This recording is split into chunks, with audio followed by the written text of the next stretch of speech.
I've got just a few things, three articles from the Wall Street. This is today's Wall Street Journal.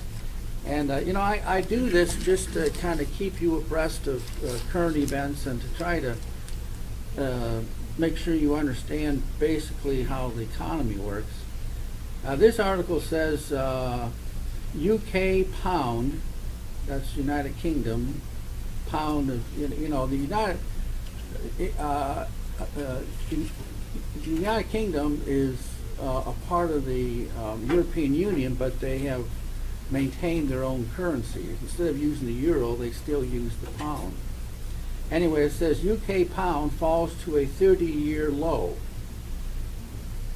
And when it falls in value, it's always relative. It's got to be relative to something else. If I say this has fallen in value, then the next question is, well, fallen in value relative to what? And I believe this says that it's fallen in value relative to the pound. Now, economically, that would be good for England. As an indicator, it could be bad. Now, how could it be bad as an indicator? Well, what causes the value of a country's currency to go down? Well, the demand for it on the international market goes down. For whatever reason, people don't want to possess that currency as much as before, and therefore when demand goes down, the value goes down in this case. So as an indicator, it says, well, something may be wrong here, that people are no longer wanting to possess the pound as much as before. But economically, it's good, because when the pound goes down relative to other currencies, then that means when a businessman in England wants to sell to foreigners, the price of the products goes down. Because when people would exchange their currency for pounds, they get more pounds back because the value of the pound has gone down relative to their currencies. You see what I mean? So economically, when the value of the currency goes down, that's good, because that means that that country can sell more abroad because their prices are lower relative to other countries. See how that works? It's all supply and demand, is what it is. But there's a difference between looking at it in terms of economics and looking at it in terms of an indicator. All right? Anyway, that's one article. The other article here is from today's paper as well. It says, European Central Bank, ECB officials cool off on negative rates, meaning negative interest rates. It says a warning that lower stock prices could cause banks to become more conservative in their lending. Well, what a revelation. It says we've reached a point where cutting rates, meaning interest rates, further would certainly harm banks' profitability and have a very uncertain impact on their currencies.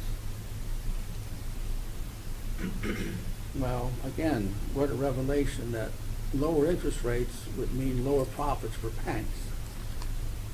I mean, it doesn't take a genius to figure that out, right? Amazing what you read. It says, the world of negative interest rates, borrowers get paid and savers are penalized. Of course, this is contrary to the whole idea of Austrian economics, right? The whole idea of Austrian economics is you encourage saving, you encourage investments, and negative rates discourage savers. Some 500 million people from Tokyo to Stockholm currently live with interest rates below zero. Yeah. Okay, this is a serious question. It's going to sound sarcastic, but could you, in theory, take out like a $25,000 loan from a country with negative interest rates and then and put it in a bank with positive interest rates in a different country, and then pay back the loan and then make a crap ton of money? Yeah, I suppose you could, yeah. Yeah, that's good. And one more article somewhere here. Let's see, where is it?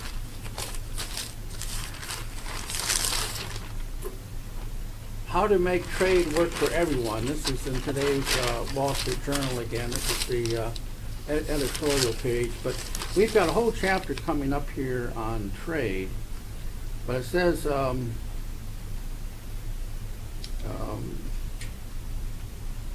growth has been too low and unequally distributed for too long, and this is eroding support for too long. Therefore, support for open trade policies are essential for sustained recovery, boosting global growth and equity. Let's be clear about what's at stake. Trade is not an end in itself, but a tool for better jobs, increased prosperity, and reduced global poverty.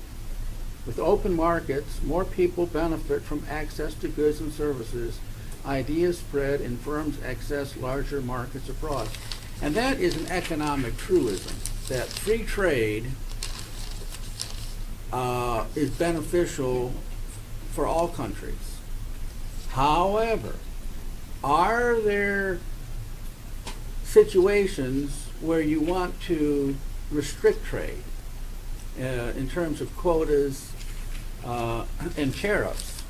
And the answer is yes. I mean, there are arguments that are valid for the restriction of trade in certain circumstances, and we've got a whole chapter coming up near the end of the course just on this topic. So I'm not going to get into it now, but I just wanted to just make that statement. Okay, well, I've got some videos here that part of the reason I show you these videos is really just food for thought. Before I get into that, though, I do want to show you, this is the part of our Constitution. This is the Bill of Rights, anyway, the amendments to the Constitution, the first 10. And last week, we were talking about the Federal Reserve, and I mentioned the 16th Amendment. Well, the 16th Amendment doesn't concern the Federal Reserve. The 16th Amendment is about the income tax, which is what we weren't talking about, the income tax. And but what it does entail is the 10th Amendment. Now, the 10th Amendment it says the powers not delegated to the United States by the Constitution nor prohibited by it to the states are reserved to the states respectively or to the people. And so the Federal Reserve was never sanctioned by the states, and that's why the Federal Reserve is unconstitutional in accordance to Amendment 10 of the Constitution, not 16. You were going to look into that, right? I was going to look into whether or not the 16th The Amendment was actually ratified. Yeah. You were saying it wasn't. Well, but that's income tax. Right. Yeah, so I'm not going to get into that now. But we will talk about it, later when the time comes. So anyway, I just want to make that correction. I do make mistakes, and so I really do appreciate it, when you say something. Now, these next two videos is about the Constitution and but more specifically, they're about the rule of law. Now, what is the rule of law? Remember we talked about the rule of law versus the rule of man, and why is that important? Well, it's a very distinct difference between Austrian economics and Keynesian economics. With Keynesian economics, we have a plan And that plan can ultimately is only enforced through either force or propaganda. And whereas Austrians are, this is a gross generality, but Austrians are more in favor of open markets. And these open markets have to be protected by law. And that's where this whole issue of the Constitution comes into play. But this, I'm going to show you about 6 minutes of one video and 4 minutes of another, and then we're going to get into the material, as we do have a lot to cover. But hopefully this will give you some food for thought in terms of, see, this really goes to the heart and core of economics, because do we have a system of laws which foster free markets and free enterprise, or do we have a system, more of a command system?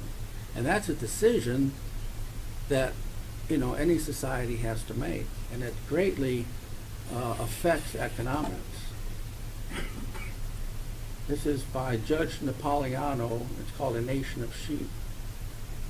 American Republic, with its written constitution and guarantees of personal natural liberty, is the greatest political accomplishment in the history of the Western world.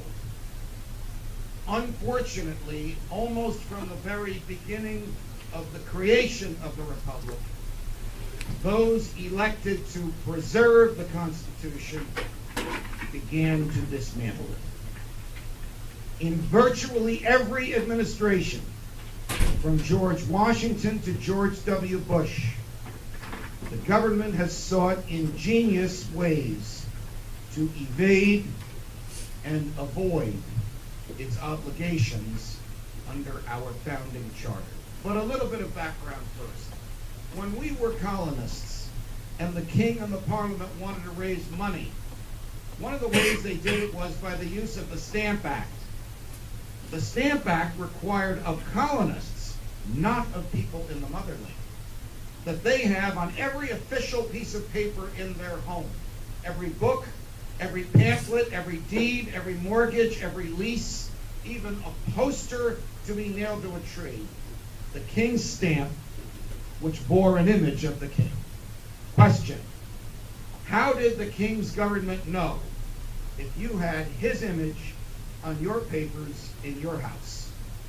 Answer: Parliament enacted the Writs of Assistance Act, a damnable piece of legislation that allowed British soldiers to write their own search warrants. So a British soldier could show up at your front door and authorize himself in writing to examine the contents of your home, your barn, your property, ostensibly looking for the king's stamps.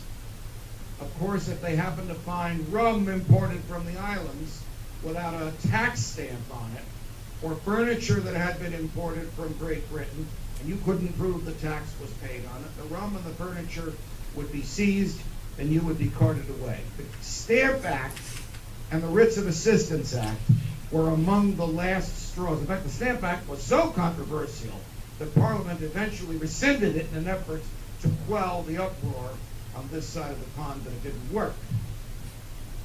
We wrote a Declaration of Independence. The great Thomas Jefferson wrote the Declaration of Independence with some editing from some of his political enemies, but it stands for the affirmation of the natural rights of human beings, because it says we are endowed by our Creator with certain inalienable rights, that among them is life, liberty, and the pursuit of happiness. We fought a revolution, we won the revolution, we wrote the Constitution. The whole purpose of the Constitution is to keep the government in check, to divide and diffuse power between the states and the central government, and further divide it and check it within the federal government itself. Much of the planning and the ideas behind the Constitution came from Greek and Latin and to Roman and to a certain extent even British experience. In the summer of 1787, in a swampy area of the city of Brotherly Love, the founding fathers debated, where do our rights come from? Jefferson, who was not there, Madison, who was there, argued that our rights come from our humanity, and our humanity is a gift from God, and that rights like freedom of speech and freedom of the press and freedom of association and freedom of travel and freedom of thought and freedom to develop your personality and the right to privacy are natural human rights that are as natural to us as the fingers on the ends of our hands. That because God is perfectly free, and because we are created in His image and likeness, He imbued in each and every one of us the same natural desires for and right to freedom that He has. Hamilton and Adams, the big government guys, said that's a lot of baloney, because you can't have rights without a government to protect them. You only have the rights that the government lets you have. And our rights, therefore, come from the government. They don't come from our nature. It's clear from reading the document, the Constitution, that it is intended by the language in the Bill of Rights, the first 10 amendments which were added in the next 3 or 4 years, that it is Jefferson and Madison who carry the day, that the whole purpose of the document is to guarantee that our rights exist. Example, the First Amendment doesn't say the government shall give you freedom of speech. It says Congress shall make no law abridging the freedom of speech. This presumes that freedom of speech pre-exists Congress, and it came from somewhere else, from our humanity. But none of this was new.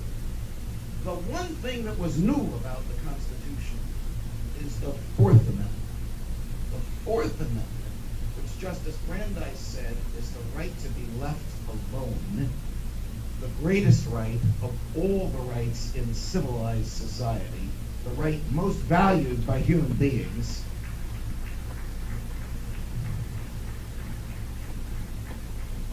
Today we call it the right to privacy. Here's what it means. It means that the government can't come and break down your door in the middle of the night like in the banana republics. It must go to a judge, and it must present to a neutral judge what the document, what the Fourth Amendment calls probable cause, a phrase meaning it is more likely than not that in that house where we want to seize that person or that document, there is evidence of a crime. So no matter how guilty is the government's target, the Fourth Amendment puts a neutral judge between the government and the target.